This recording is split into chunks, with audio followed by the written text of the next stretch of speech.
এই বিজ্ঞাপনের episode number হলো 167, পর্ব নাম্বার 167। নমস্কার সকল ভিউয়ার্স এবং সাবস্ক্রাইবারদের। কলকাতা প্রপার্টিসে আপনাদের সকলকে জানাই স্বাগত।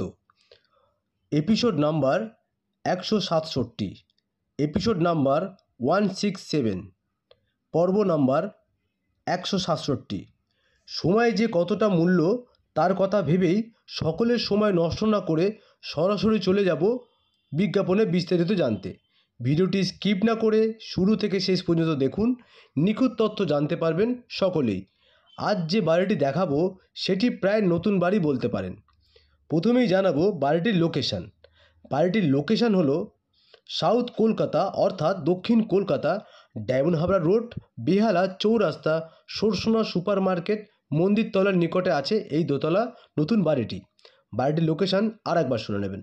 বাড়িটির লোকেশান হলো সাউথ কলকাতা অর্থাৎ দক্ষিণ কলকাতা, ডায়মন্ড হাবড়া রোড, বেহালা চৌরাস্তা, সরসোনা সুপার মার্কেট, মন্দিরতলার নিকটে আছে এই দোতলা নতুন বাড়িটি। বাড়িটির দুদিকেই এন্ট্রান্স আছে, একটি আছে ইস্টের দিকে, একটি আছে সাউথের দিকে। বাড়িটির জমি আছে 2.25 কাঠা।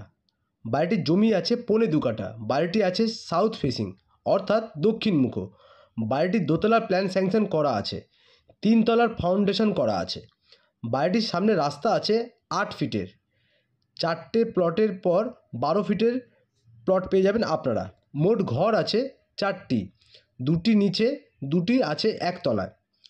প্রতিটি রুমের মাপ 10x12, আরেকটি রুমের মাপ 10x14।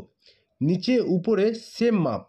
বাথরুম মোট 2টি, একটি আছে নিচে, আরেকটি পাবেন একতলার উপরে। বাথরুমের মাপ 7x5। 2টি রান্নাঘর, 2টি পাবেন ডাইনিং রুম, একটি আছে বারান্দা, আরেকটি আছে ব্যালকনি। বারান্দার মাপ হলো 10x4, ব্যালকনির মাপ হলো 10x4। বাড়িটির উপরে আছে ছোট্ট একটি ঠাকুর ঘর। বাড়িটির ফ্লোরে আছে নেট সিমেন্ট উপরে নিচে মিলিয়ে। বাড়িটির ফ্লোরে আছে নেট সিমেন্ট উপর নিচ মিলিয়ে। বাড়িটিতে এখনও ব্যাংক লোন চলছে। তাই বাড়িটির সব কাগজ পেয়ে যাবেন আপনারা। জমির রেকর্ডে আছে বাস্তু। দোতলা প্ল্যান স্যাংশন করা আছে এই বাড়িটিতে। পর্চা, tax, BLRO mutation, corporation mutation, chain deed, mother deed সব কাগজ পাবেন আপনারা এই বাড়িটির ক্ষেত্রে। এবার আপনাদের জানাবো বাড়িটির দাম। House price. বাড়িটির দাম হলো 45 লক্ষ টাকা।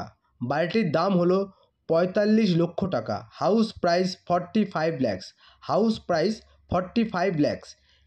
একদম ফিক্সড প্রাইস আছে এইটি। বাড়ির বয়স 10 বছর। Property age 10 years old. বাড়ির মালিকের একটু আর্জেন্ট বিক্রি করতে চাইছে। তাই ইচ্ছুক ব্যক্তিরা এপিসোড নাম্বারটা একটু দয়া করে বললেন প্লিজ। এপিসোড নাম্বারটা আমাদের পক্ষে সুবিধা হবে যে আপনারা ঠিক কোন প্রপার্টিটা দেখে কথা বলছেন। আপনারা যদি এপিসোড নাম্বারটা ঠিকঠাক বলতে পারেন তাহলে আমাদের বুঝতে সুবিধা হবে আপনারা কোন প্রপার্টি নিয়ে কথা বলছেন। এই বাড়িটি থেকে 4 মিনিট হাঁটা পথে আপনারা পাবেন school, bank, ATM, market, college, dispensary, doctor chamber, diagnostic centre, stationery shop, fast food centre, bus stand, auto stand, gym ইত্যাদি। আপনাদের এবার জানাবো কোন রেলওয়ে স্টেশন থেকে এলে বা কোন মেট্রো স্টেশন থেকে এলে কত কিলোমিটার পড়তে পারে বা কত সময় লাগতে পারে এই বাড়িটিতে আসতে। আপনারা কেউ যদি হাওড়া রেলওয়ে স্টেশন থেকে আসতে চান তার কিলোমিটার পড়বে 18 কিলোমিটার আর সময় লাগবে 54 মিনিট। আপনারা কেউ যদি শিয়ালদা রেলওয়ে স্টেশন থেকে আসতে চান তার সময় লাগবে 56 মিনিট, কিলোমিটার পড়বে 17 কিলোমিটার। আপনারা কেউ যদি টলিগঞ্জ মেট্রো স্টেশন থেকে আসতে চান এই বাড়িটিতে তার সময় লাগবে 29 মিনিট আর কিলোমিটার পড়বে 8.4 কিলোমিটার। টোটালটাই কিন্তু আপনারা মোবাইলে দেখতে পাবেন, পুরো ম্যাপটাই ছবি দেওয়া আছে মোবাইল স্ক্রিনে। দমদম মেট্রো স্টেশন থেকে এই বাড়িটি যদি আপনি আসতে চান তার সময় লাগবে 1 ঘন্টা 11 মিনিট আর কিলোমিটার পড়বে 23 কিলোমিটার। আপনারা কেউ যদি দমদম এয়ারপোর্ট থেকে এই বাড়িটিতে আসতে চান তার সময় লাগবে 1 ঘন্টা 20 মিনিট আর কিলোমিটার পড়বে 33 কিলোমিটার। আপনাদের কাছের মেট্রো স্টেশনটির নাম হলো চৌরাস্তা মেট্রো স্টেশন, যেটি আছে ডায়মন্ড হাবড়া রোডের ওপর।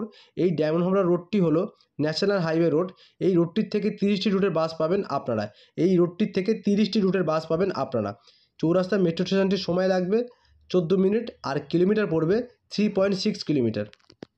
আশা করি আপনাদের ভালোভাবে দেখাতে বা বোঝাতে পেরেছি সকলকেই। বাড়িটি আরও বিশদে জানতে ভিডিওটিতে দেওয়া নম্বরটিতে কল বা হোয়াটসঅ্যাপ করতে পারেন, বা যদি ভিডিওটি ভালো লেগে থাকে লাইক, কমেন্ট বা চ্যানেলটিকে সাবস্ক্রাইব করতে পারেন। এরকম সুন্দর সুন্দর প্রপার্টি ভালো লোকেশানে এবং কম দামে দেখতে ইউটিউবের মাধ্যমে আপনাদের লাইক, কমেন্ট, সাবস্ক্রাইবটি আমাদের বিজ্ঞাপন বানাতে উৎসাহিত করে তোলে আরও। তাই দেখতে থাকুন, আরও অনেক নতুন নতুন প্রপার্টি আছে নানা জায়গায় নানা দামে। আজ তবে এখানেই শেষ করলাম, আবার আসবো খুব শীঘ্রই আপনাদের কাছে নতুন একটি প্রপার্টি নিয়ে, নতুনভাবে আপনাদের সাথে। তাই সকলেই সুস্থ থাকবেন, ভালো থাকবেন, আমার এই চ্যানেলের সাথে থাকবেন।